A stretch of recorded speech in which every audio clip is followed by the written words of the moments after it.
In this tutorial, we are going to discuss the return statement in Node.js JavaScript, its significance, and how it affects a function's output. We'll also cover the difference between console.log and return. Here we've created a function called sum that takes two numbers as arguments, adds them together, and stores the result in a variable called total. The return keyword is used to send this result back from the function.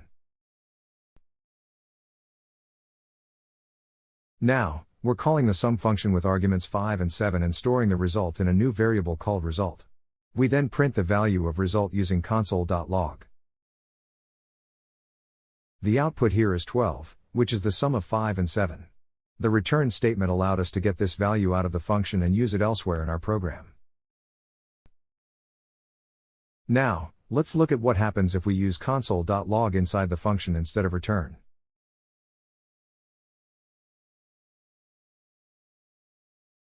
This time, instead of returning the total, we're directly printing it inside the function using console.log.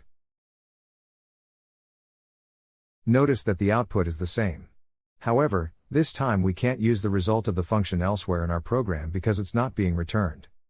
So, the key difference between console.log and return is that console.log simply displays a value in the console, while return sends a value back from a function, allowing it to be used elsewhere in your code. That's it for this tutorial. I hope it's given you a solid understanding of the return keyword and its importance in Node.js JavaScript programming. Keep practicing, and happy coding!